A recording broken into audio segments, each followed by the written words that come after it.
Hello guys! Welcome back to our channel, Gaijin World! Gusto kong i-share sa video na to yung magandang balita dun sa aming tita, May, na nagbisita dito sa Japan as visiting relatives. So nagawa namin ng paraan para makapag-extend siya dito, kung ano yung mga ginawa nating mga documents, sinabit natin sa immigration para ma-extend siya ng additional 90 days dito. So magiging ano na siya, 6 months na yung stay ni Tita May, yung mama nila Jin Sensei at nila Kambal. Ayan, sa video na to pag-usapan natin, kaya simulan na natin. Ayan, so nandito tayo sa website ng immigration, okay? Japanese immigration, specifically dito sa status of residence na temporary visitor. So basically, ang temporary visitor dito sa Japan ay makakapag-stay lamang ng 15 days or less, or 30 days, or 90 days. So, yan yung mga options. Yan, pwede ka magstay sa ganyang period, up to 90 days. Pero, na-extend siya ng additional 90 days. Okay? So, ano ba yung pwedeng maging reason para makapag-stay ka pa dito ng additional 90 days other than dun sa unang 90 days na stay mo dito? So, sabi dito, sightseeing, recreation, sports, visiting relatives, tours, participation in courses or meetings, business contact or other similar activities during a short stay in Japan. Tapos, pwede ka na makapag-stay dito. Pero, pagdating naman sa extension, meron siyang mga specific na kailangan talagang reason para makapag-stay ka dito ng additional 90 days. So, merong option dito, tulad niyan, application for permission to change status of residence. So, kung dati kang tourist tapos i-change mo yung status of residence mo, ito daw yung mga requirements na dapat mong gawin. Ayan. Pero para sa video na to, pag-usapan natin yung extension. Okay, sige, paapyaw na rin nating daanan nito since nandyan naman na siya. So sa mga gusto daw mag-change ng status from tourist, ito, kailangan nyo mag-file ng permission to change status of residence. Ito yung application form nila. I-present mo yung passport and residence card. Ano yung magiging statement mo? Ano yung reason kung bakit ka mag-change from temporary visitor? So, free format yan siya. Meron din kaming ganyang binigay na reason, free format, at yun yung ginawa naming reason para makapag-extend ng visa si Tita May. Documents that prove that you have secured the necessary means of transportation to depart the country. Airline ticket, yan. Importante yan, kailangan may makita silang return ticket. Okay, going back dun sa extension of period of stay, ito yung requirements. Ayan, if a foreign national wishes to continue engaging in activities related to his or her temporary visitor, ito yung mga kailangan mong i-submit. So, kailangan mo mag-submit ng application form. Okay, so yung application form na to, same lang din to dun sa ibang mga application form. Tingnan natin to. Ayan, ganyan yung itsura niya. Ito yung application for extension of period of stay. So, kailangan nyo mag-submit ng itong papel na ito. Kailangan nyo mag-fill up. So, nada-download siya as Excel file or PDF file. So, dito, yung sinabi naming reason is kapapanganak lang kasi nung isa sa mga kambal, yung anak ni Tita May, kailangan ng assistance. So, ginawa naming reason na, which is totoo naman yun, di ba? Na kapapanganak lang ng anak niya at kailangan yung kanyang assistant as mother ni Kambal. Dito pala sa bandang baba ng application form, i-describe mo dito or i-declare mo dito yung mga kasama mo sa bahay. Katulad niya, i-declare niya dito, kasama niyang i-declare dyan yung baby. Okay? So, which is, yun yung unang ano namin, ginawa namin yung application form. Hindi ko na lagay yung pangalan ng baby dito. So, pagka mag-a-apply kayo ng extension, mag-a-apply kayo ng extension, make sure na kasama dito kung sino yung reason kung bakit kayo mag-extend pa dito sa Japan. So, dahil baby nga yung reason para makapag-extend pa uli dito si Tita, dapat pala kasama kong nilagay dito yung pangalan niya. Pero kung ganun pa naman, kung ganun naman yung situation, nung time na sinubmit na yung application form at nakita, ni-review nung immigration na wala dito yung pangalan, so doon pa lang, papasulatin na yun. Idadagdag, pwede namang idagdag yun as written. Kasi ang ginawa namin, tinype ko lang lahat dito yung mga data. na kailangan. Tapos dito, i-declare mo dyan na kung ano yung hinuhope mo na desired length of extension, kung ilang days. So, minaximize na namin na 90 days. Additional 90 days, and then yung reason for extension. So, lahat yan naka-Japanese. Okay, so, ginawa namin Japanese para wala nang translation. Next is yung present your passport. So, kasama din dun sa pag-apply ng extension is yung passport. Kasi nandun nakatatak sa passport kung kailan ka umentry dito sa Japan at kung kailan may expire yung tourist visa. Number 3 is yung document that clarifies the reason why you need to continue activities related to the temporary visitor visa status. Ayan, so pakitaan ko kayo ng ginawa naming letter for reason for extension. So, ganito yung format niya. Free format naman siya, no? So, tinanggal ko na dito yung mga vital information, yung mga pangalan nila and yung address. So, basically, syempre, para mas madali, tinranslate. English muna namin siyang ginawa and then tinranslate na lang namin into Japanese. Syempre, binasa naman namin mabuti yan.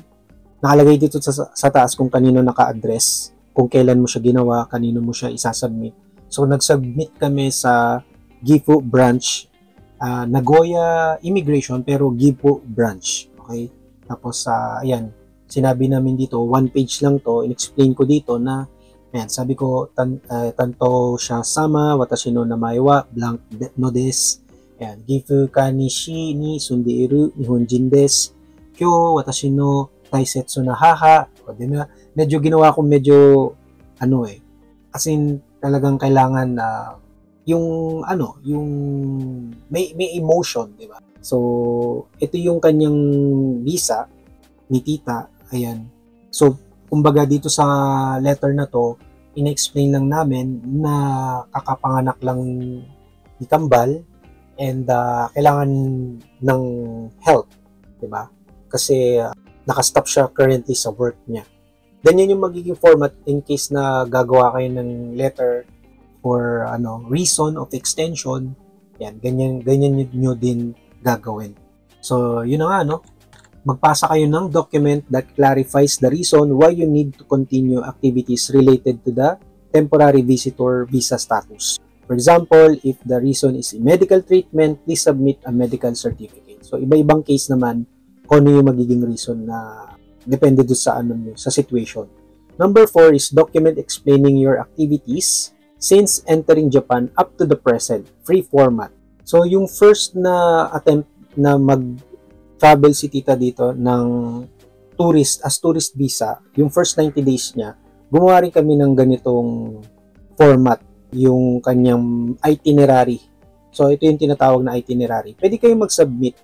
Yung una submission nyo, pwedeng in English.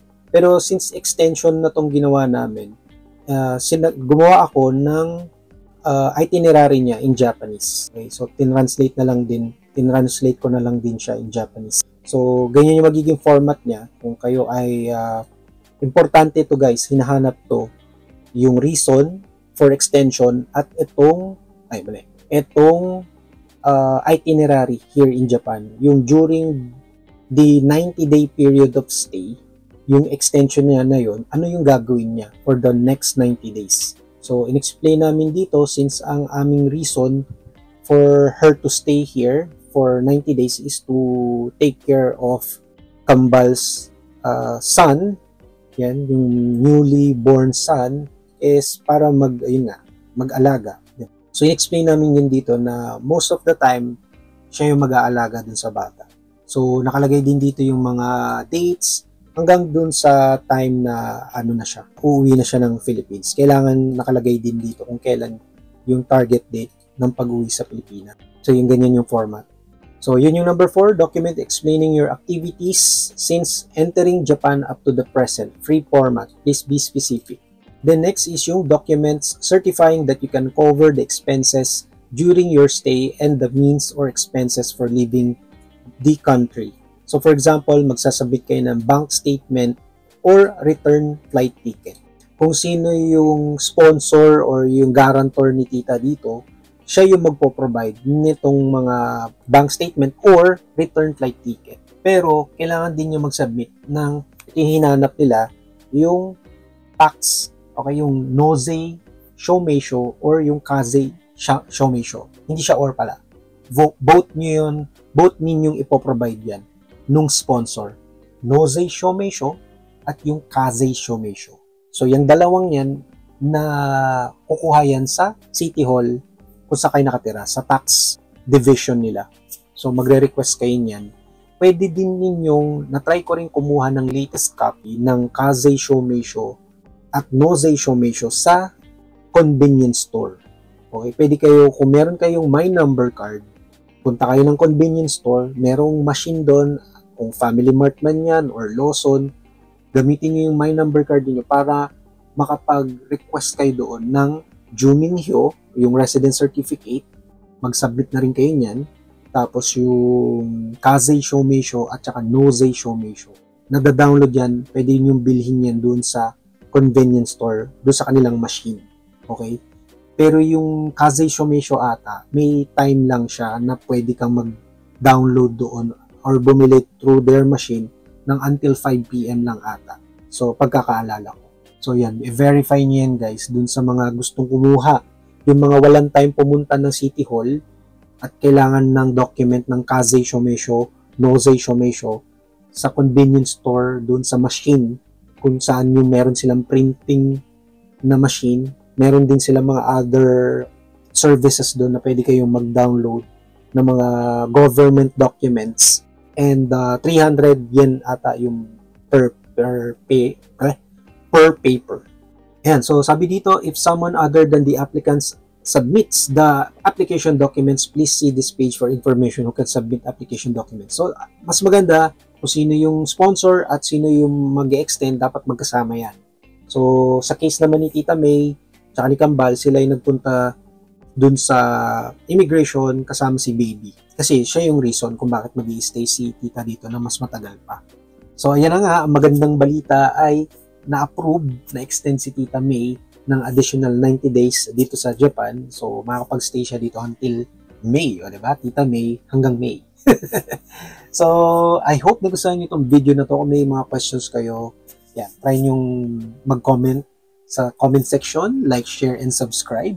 Kung hindi ka pa nakasubscribe, mag-subscribe ka na at hit mo yung notification bell para lagi kang updated sa aming mga susunod pang i-upload ng mga videos at sa iba pa mga topics namin related sa pamumuhay namin dito sa Japan. Puntahan nyo aming YouTube homepage, i-click nyo yung playlist dahil marami kaming playlist dito na makakatulong sa inyong pamumuhay dito sa Japan. Thank you so much again for watching. This is Alan and I will see you on our next video. Huwag niyong kalimutan i-check yung mga videos na lalabas ngayon dito sa Skype. Bye!